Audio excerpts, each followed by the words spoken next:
in the vast, untamed wilderness of the New World, a promise was made.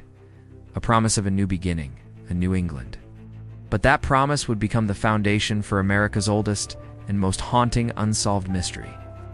To understand why 115 people would risk everything for such a perilous journey, we have to look at the England they left behind.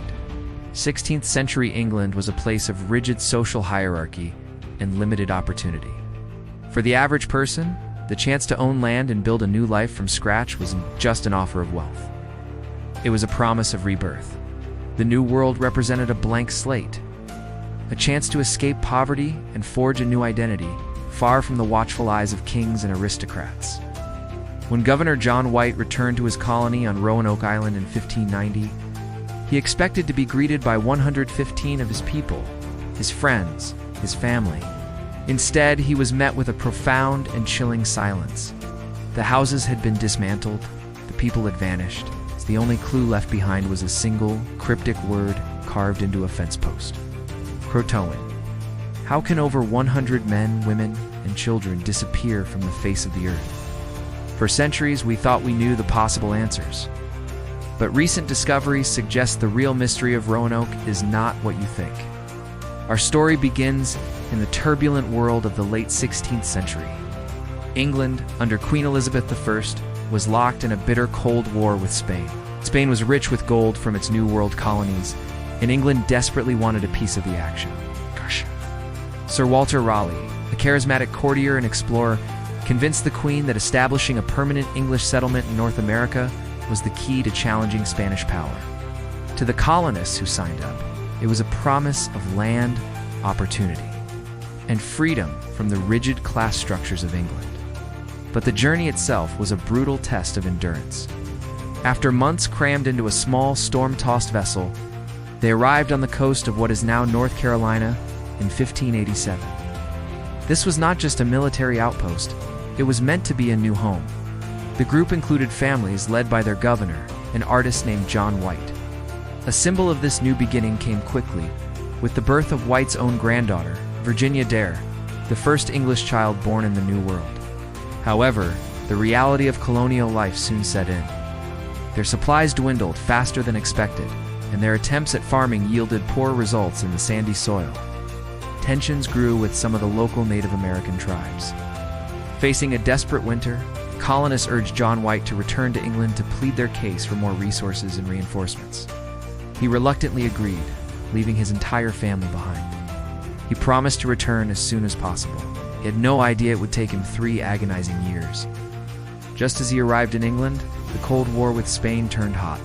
The mighty Spanish Armada set sail to invade England, and Queen Elizabeth commissioned every available ship for the war effort. And this wasn't just any war. It was a clash of titans, a fight for the future of the Western world. Spain, a Catholic empire flush with gold from the Americas, saw Protestant England as a nation of heretics and pirates. English privateers, like the famed Sir Francis Drake, were celebrated at home for raiding Spanish treasure fleets. In this context, the Roanoke Colony wasn't just a settlement. It was a strategic dagger, pointed at the heart of Spain's American empire, a potential base for English ships to attack Spanish supply lines. This geopolitical tension is the backdrop for everything that follows. For 3 years, John White was trapped, tormented by the thought of his colony, left alone in a vast, unknown land. When he was finally able to secure passage and return in August of 1590, on his granddaughter's 3rd birthday, he found the silent, empty settlement that continues to haunt us today. The disappearance was baffling, but it wasn't without clues. Before he left, White had instructed the colonists that if they had to move, they should carve their destination into a tree. Crucially, he also told them to carve a Maltese cross. If they were in danger or forced to leave, he found the word CROATOAN carved on the fort's palisade, but he found no cross. This suggested that colonists had left willingly, not in distress. Let's pause and consider the weight of this clue. For John White, finding the word CROATOAN without the cross wasn't a mystery. It was, initially, a message of profound relief. He knew the CROATOAN people and their island. They were his allies. The message told him the colonists were alive and had gone to a place of safety. The true horror of the situation only dawned on him later, as his inability to reach the island turned this message of hope into a permanent, agonizing question mark. The absence of the cross was deafening. It screamed safety, yet the people were gone forever. This led to the most widely accepted theory for centuries. Assimilation. CROATOAN was the name of a nearby island, modern-day Hatteras Island, and it was home to a Native American tribe known to be friendly with the English. The logical conclusion was that the struggling colonists simply moved to live with them. John White desperately wanted to sail there to find them, but a powerful hurricane hit, damaging his ships and forcing his crew, near mutiny, to abandon the search and return to England. He would die years later, never knowing the fate of his family. Evidence for this theory trickled in over the next century. Explorer John Lawson wrote in 1709 that some of the Hatteras Indians he met claimed their ancestors were white people and could speak in a book. This theory seems neat and tidy. But what if the missing cross wasn't a sign of safety? What if the attacker simply didn't know about the secret code? This brings us to theory number 2, massacre. So not all local tribes were friendly. The powerful Chief Powhatan, father of the famous Pocahontas sister, boasted to another English explorer, Captain John Smith, that he had wiped out a group of colonists who had been living with a rival tribe. Some historians believe he was referring to the Roanoke settlers. And for decades, it seemed the trail of clues had run cold. Until the 1930s, when a series of inscribed stones began to surface, supposedly written by Eleanor Dare, John White's daughter. These artifacts, which became known as the Dare Stones, told a tragic tale of the colonists' final years, plagued by sickness and attacks, ending in their eventual deaths. For a time, they were hailed as the solution to the mystery. However, today, the overwhelming majority of historians and archaeologists consider them to be an elaborate and fascinating hoax, created to capitalize on the legend. They are a mystery within a mystery. For centuries, the debate ended there. A choice between two stories, a peaceful assimilation or a brutal massacre. But that was because everyone was focused on the legend. They were looking at the wrong clues. In the last decade, archaeologists started ignoring the myth and following the dirt. And what they found changes the entire story. The biggest breakthroughs, led by the First Colony Foundation, came not from Roanoke Island, but from miles inland, on the mainland, at a place now known as Site X.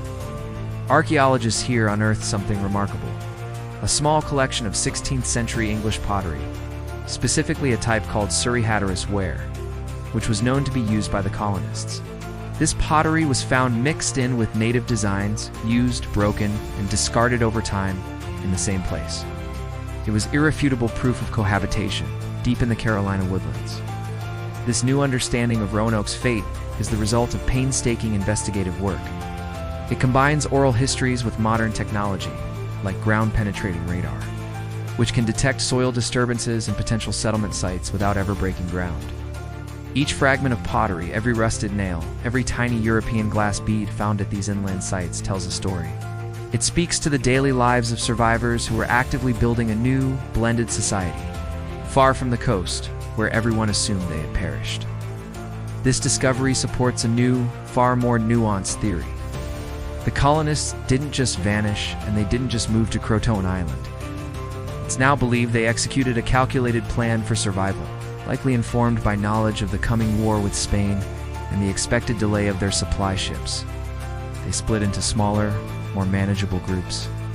The logic behind splitting into groups is a time-tested survival tactic. Don't put all your eggs in one basket. By dispersing, the colonists would have minimized their risk: a single food shortage, a localized disease outbreak, or an attack by one hostile tribe would not wipe out the entire community. This transforms the colonists from passive victims who mysteriously vanished into active, intelligent survivors who made calculated decisions in a high-stakes environment. One group, likely a smaller one, went south to live with their allies on CROATOAN Island, leaving the carved message as a sign. But another, perhaps larger group, moved 50 miles west, inland. To Site X, the word CROATOAN wasn't the final answer. It was just one piece of a much larger, more complex survival plan. So, the mystery of Roanoke may not be about a colony that vanished into thin air. Instead, it's a story of calculated survival, adaptation, and dispersal. The real question isn't if they survived, but how their descendants blended so perfectly into the fabric of a new America, their story waiting centuries to be unearthed. The past is never truly lost. It's just waiting to be exposed. What do you believe really happened? Was it a simple story of survival, or is there more to the mystery? Let me know your theory in the comments below. And for more deep dives into history's greatest unsolved cases, subscribe to Past Exposed and hit the notification bell. You won't want to miss our next investigation.